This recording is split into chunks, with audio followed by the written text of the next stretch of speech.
Okay students, now we are going to the geometry chapter number 6. जो geometry का आपका chapter है, chapter number 6 lines and angles, exercise 6.1 and question number 1. ये question number 1 में already ये figure दी है, आप NCERT की टेक्स्ट बुक ओपन करोगे तो आपको पता चल जाएगा. तो this is lines and angles chapter, exercise 6.1, question number 1 I am solving here. यहाँ पर आपको एक given figure है, ऐसे एक figure दी है. यहाँ पे AB line and CD line, ये दोनों लाइन है एक दूसरे को intersect करती है at O point पे. एंड यहाँ पे OE एक रे है जो एक्स्ट्रा दिया है, ठीक है. यानी कि यहाँ पर ऐसा बताया कि एक लाइन ऐसी है AB, this is AB line here, ठीक है. एंड दूसरी लाइन है इसको इंटरसेक्ट करते जाते हुए ये लाइन है CD लाइन जो यहाँ पे दिख रही है. ये AB है, ये CD है, दिस इज CD लाइन, ठीक है. और ये दोनों एक दूसरे को इंटरसेक्ट कर रही है O पॉइंट पे.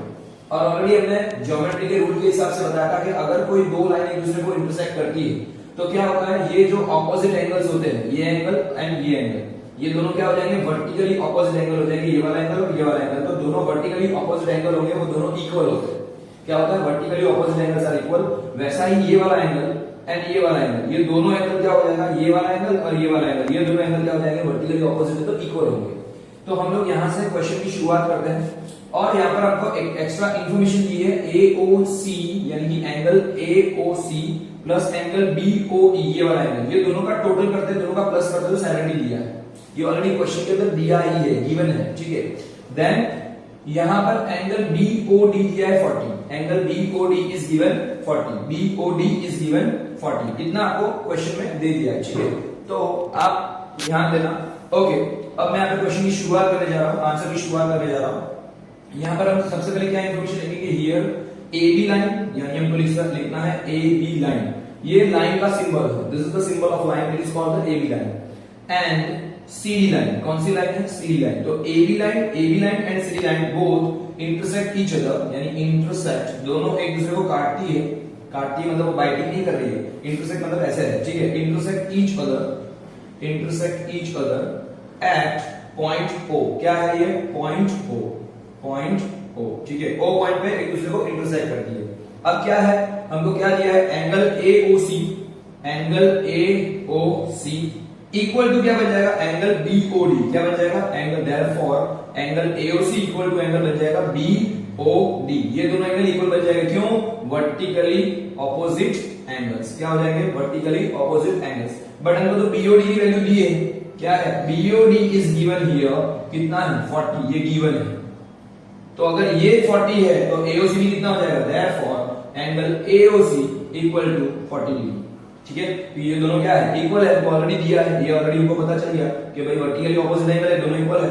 और ये 40 है तो ये भी कितना बन जाएगा, 40. ये नंबर 1 आ गया. यहां जैसे ही लिखो आप, ठीक है. तो AOC हमको मिल गया 40, AOC इज 40. अब हमको क्या दिया है, यहां पर ऐसा भी दिया है कि angle AOC plus angle BOE equal to कितना दिया है, 70. It is also given. ये हमको क्या है, ये गिवन है, ठीक है. अब इसके अंदर मैं वैल्यू डाल रहा हूं AOC की, क्योंकि AOC हमको मिल गया कितना, 40. मैं इसकी जगह पे क्या कर रहा हूं, यहाँ पे लिख रहा हूं 40. तो 40 plus angle BOE equal to हो जाएगा 70 डिग्री, ठीक है. अब मैं ये 40 को कहां लेके जाऊंगा, राइट साइड में, तो क्या बन जाएगा, नेगेटिव बन जाएगा. तो therefore angle BOE equal to 70 minus 40.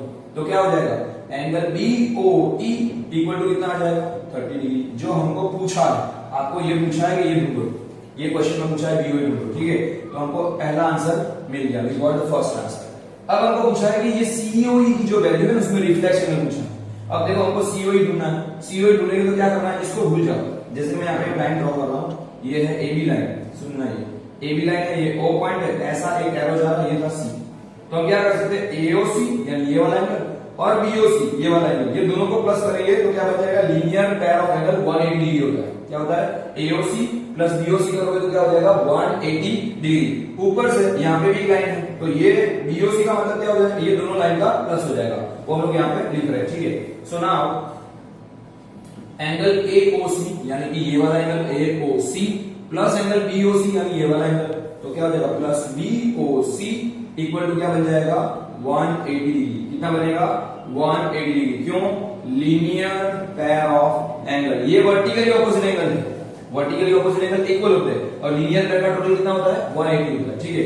तो यहाँ पर कितना है, AOC हमारा कितना है, AOC दिया है 40 प्लस हमको BOC और इसको कोई बाद में पहले BOC ले लेते हैं. BOC क्या है, ये दोनों का प्लस है, तो angle BOC angle but angle BOC equal to क्या होता है एंगल बीओई, क्या हो जाएगा angle BOE plus angle COE, ये दोनों टुकड़ों का प्लस होगा बीओसी, तो एंगल हो जाएगा COE, angle BOE plus angle COE, BOC equal to का बीओई प्लस क्या हो जाएगा सीओई। ये अपना इस तरीके से आंसर है।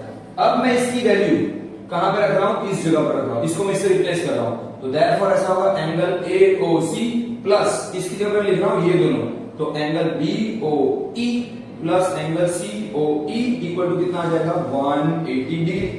और देखना एओसी की वैल्यू हमारे पास है 40 और बीओई हमने अभी ढूंढा है 30 और ऑलरेडी ये दोनों का प्लस ऑलरेडी गिवन है हमको 70, कितना दिया है ऑलरेडी ये दोनों का प्लस दिया है 70, तो ये दोनों मिलाकर कितना हो जाएगा 40 प्लस 30, ऑलरेडी गिवन है टोटल कितना हो जाएगा 70, या मैं ऐसे लिखता हूं, छोड़ो कोई बात नहीं, 40 plus 30 plus COE equal to हो जाएगा 180 डिग्री, दोनों का प्लस कितना दिया है हमको 70 प्लस सीओई इक्वल टू हो जाएगा 180 डिग्री। ठीक है, मैं यहाँ पे शॉर्ट में लिख देता हूं कि 70 plus angle COE equal to हो जाएगा 180 डिग्री, ये यहां से हो जाएगा तो माइनस हो जाएगा, तो angle COE equal to 180 minus 70 कितना आ जाएगा 110, हमको मिल गई है आंसर मिल गया है सीओई का, तो एंगल सीओई इक्वल टू कितना हो जाएगा 110। लेकिन हमको पूछा है इसका रिफ्लेक्स एंगल, क्या पूछा है इसका रिफ्लेक्स एंगल बोल रहा है सीओई का, तो रिफ्लेक्स एंगल का मतलब होता है कि टोटल एंगल पूरा का पूरा कंप्लीट एंगल यानी कि 360 डिग्री और उसमें से इसकी वैल्यू है ये 110, उसको माइनस कर दो तो हमारा फाइनल आंसर मिल जाएगा 250 डिग्री, यानी हमको ये आंसर मिल गया रिफ्लेक्स एंगल का। इसका आंसर मिला रिफ्लेक्स एंगल का। फाइनल हमको ये दोनों क्वेश्चन नंबर 1 में पूछे थे, एक पूछा था रिफ्लेक्स एंगल, ये पूछा था बीओई, दोनों के दोनों आंसर हमारे सेट हो गए। ठीक है, thank you so much. Okay students, already we have completed the question number 1 of the exercise number 6.1 lines and angles. I am going to the question number 2 now. और ये हमारा NCERT बुक का already second question है। यहाँ पर इस तरीके से फिगर गिवन है, आप क्वेश्चन को देखना, NCERT की बुक ओपन करो, लाइन्स एंड एंगल चैप्टर है हमारा, चैप्टर नंबर 6, उसमें देखोगे तो ऑलरेडी सभी स्टूडेंट्स को ज्यादातर अरिथमेटिक समझ में आती है।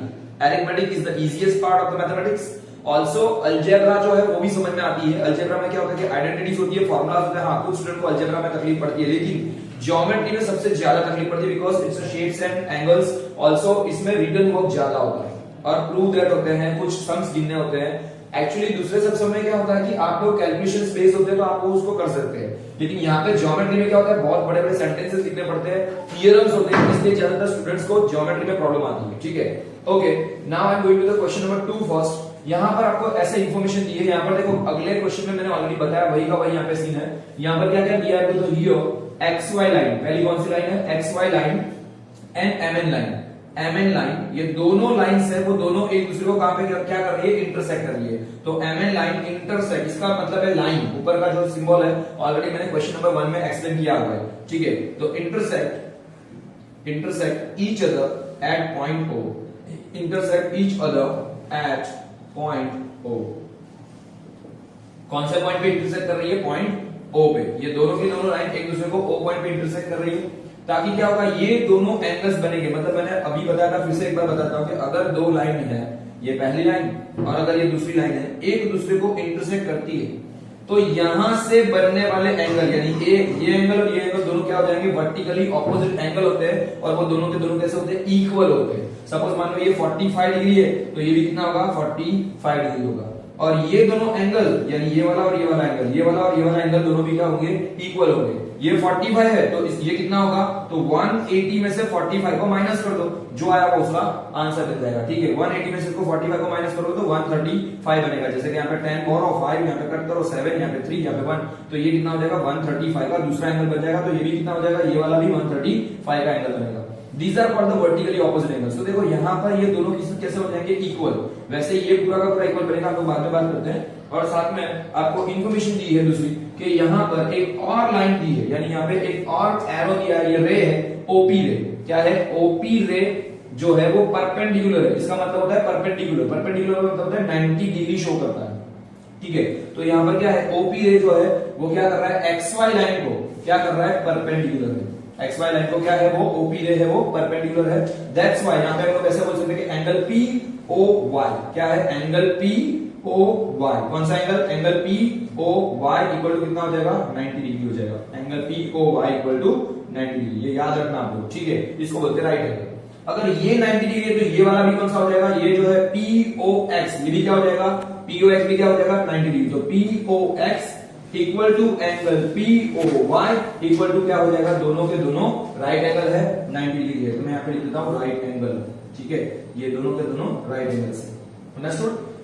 अब देखना, हमको यहाँ पे रेशियो दिया है A और B का 2:3 और यहाँ पर दिया है ये दोनों के दोनों यहाँ पर अंदर है, 90 डिग्री के अंदर है। मतलब ये दोनों का अगर टोटल करते हैं, प्लस करते हो कितना हो जाएगा 90 डिग्री। और अगर दोनों का प्लस होता है, कोई भी दो एंगल का प्लस अगर 90 डिग्री होता है, they are called the complementary angles. क्या बोलते हैं उसको, कॉम्प्लीमेंट्री एंगल्स। तो मैं यहाँ पे लिख रहा हूँ एंगल POM, कौन सा angle, angle POM plus angle XOM, कौन सा angle, angle XOM equal to होता है 90 degree because of they are complementary angles.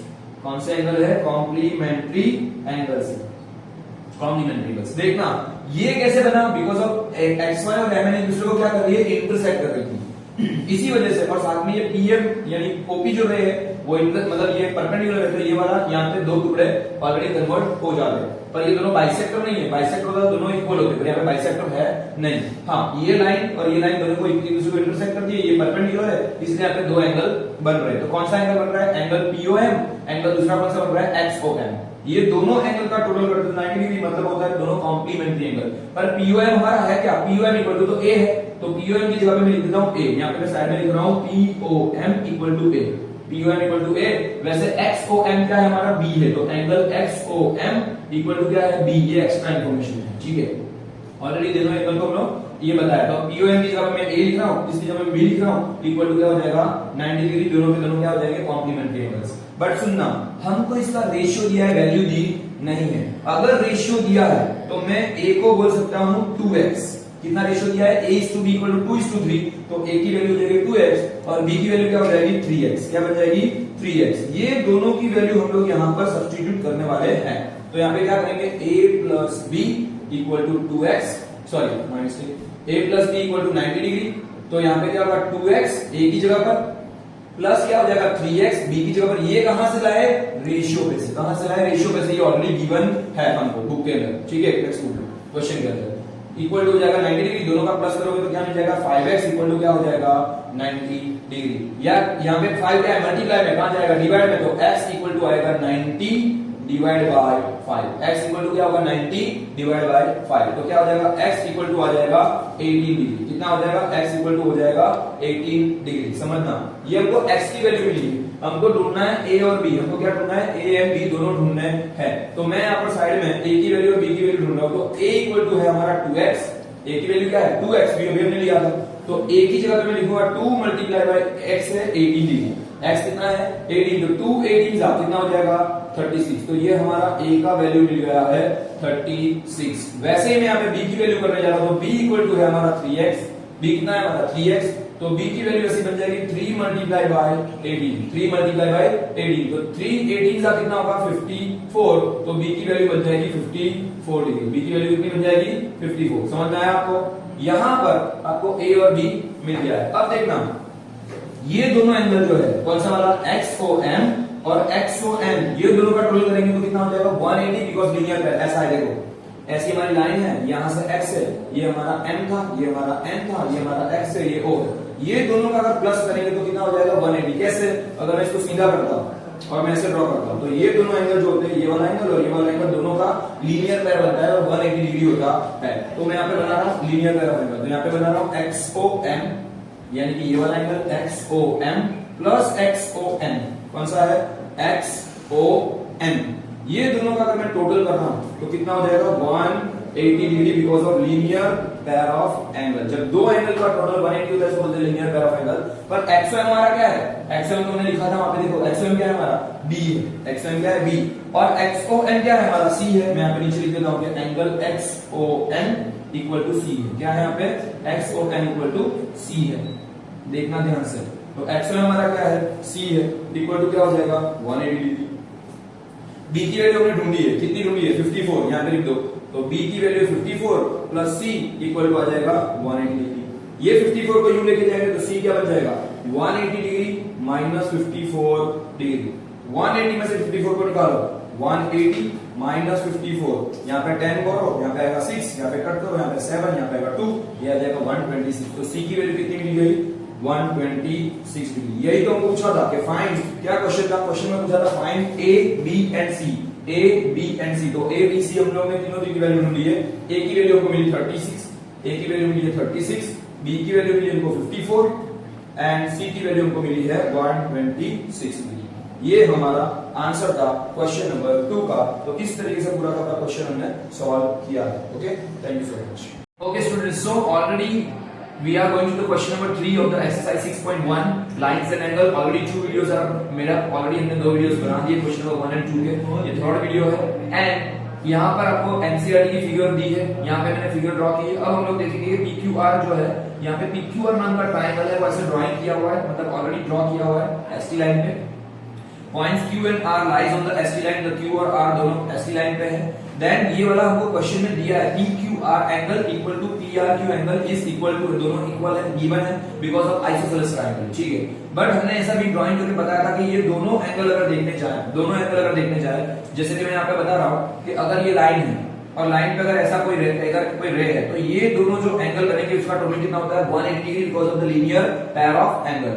वैसा ही सेम अगर मैं दूसरी लाइन ड्रॉ कर रहा हूं, ऐसा यहाँ पे कोई लाइन है, तो ये दोनों का भी प्लस करोगे तो कितना होगा? 180 डिग्री यहाँ पे शो किया। तो वही बात यहाँ पर हम लोग लेंगे, यहाँ पे क्या होगा? एंगल PQS, ये वाला एंगल PQS प्लस करेंगे एंगल PQR इक्वल टू कितना होगा? 180 degree because of linear pair of angle. वैसा ही सेम एंगल PRT और एंगल PQR दोनों करेंगे तो भी क्या होगा? तो angle PQR plus angle PRT कितना होगा? Plus angle PRT equal to हो जाएगा 180 degree because of the linear pair of angle. ये भी क्या हो जाएगा?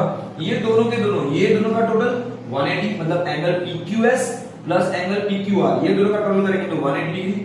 वैसे ही angle PQR plus angle PRT करेंगे तो भी कितना होगा? 180 डिग्री, ठीक है। इसको मैं नंबर 1 लिख रहा हूं, इसको मैं नंबर 2 लिख रहा हूं। अब देखो ये दोनों का टोटल ही सेम सेम है, ये भी 180 है, ये भी 180 है, तो मतलब ये दोनों भाई भाई, ये दोनों भाई भाई, तो ये दोनों भी क्या हो जाएंगे? भाई भाई, बिकॉज ऑफ द, जैसे कि हमारा एक्सियोम था यूक्लिड का, तो वही एक्सियोम नंबर 1 में भी ये शो किया हुआ है, वैसा ही सेम है, ठीक है। तो मैं यहाँ पे क्या कर रहा हूँ? From result number 1 and 2, from result 1 and 2, from result 1 and 2 हम लोग ऐसा बोल सकते हैं ये दोनों इक्वल है, तो ये वाला और ये वाला दोनों इक्वल है। कैसे? Angle PQS plus angle PQR, ये पहला वाला रिजल्ट में से लिया है मैंने, और वही का वही दूसरा इक्वल टू करके मैं दूसरा वाला रिजल्ट में से ले रहा हूं, एंगल PQR प्लस एंगल कौन सा है? PRT। कौन सा है? एंगल PRT, ये दोनों इक्वल होते हैं। अब देखना, अगर यहाँ पे PQR है और यहाँ पर भी PQR है, दोनों दोनों सेम है, तो दोनों के दोनों क्या हो जाएंगे? कट हो जाएगा, बिकॉज ये अगर यहाँ पे आएगा तो माइनस हो जाएगा। तो देयरफॉर यहाँ पे क्या बन जाएगा? एंगल PQS इक्वल टू क्या हो जाएगा? Angle PRT।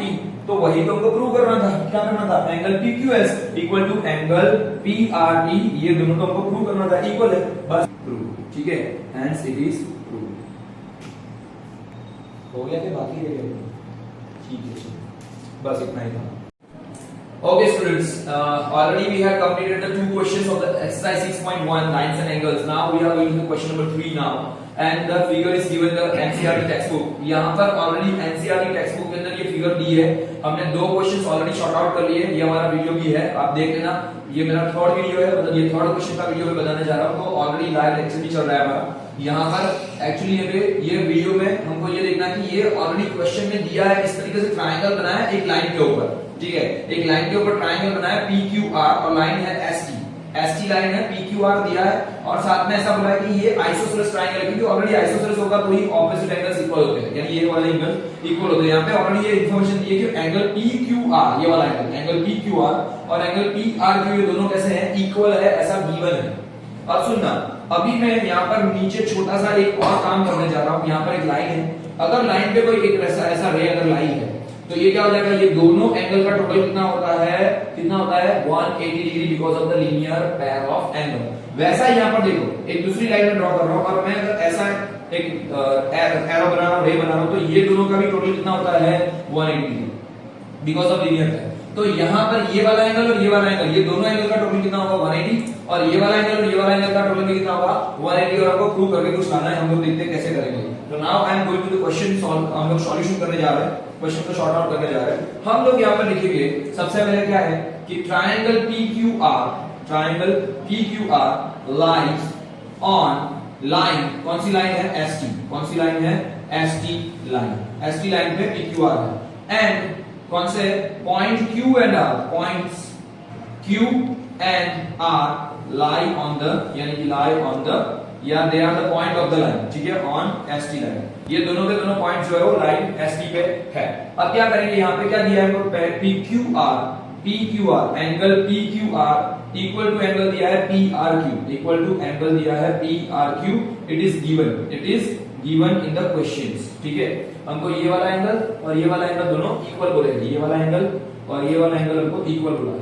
अब सुनना, अब यहाँ पर हम लोग ऐसा करेंगे कि एंगल PQR, अब मैं यहाँ पे कर रहा हूं एंगल PQR या PQS plus angle PQR plus angle PQR plus angle PQS equal to हो जाएगा 180 degree because of the linear pair of angle, because of linear pair of angle, ठीक है। फिर से मैं बता रहा हूं angle PQS plus angle PQR equal to हो जाएगा 180 डिग्री। वैसा ही से यहां पर देखना दूसरा एंगल है, एंगल ऐसा तो पॉज करते हैं,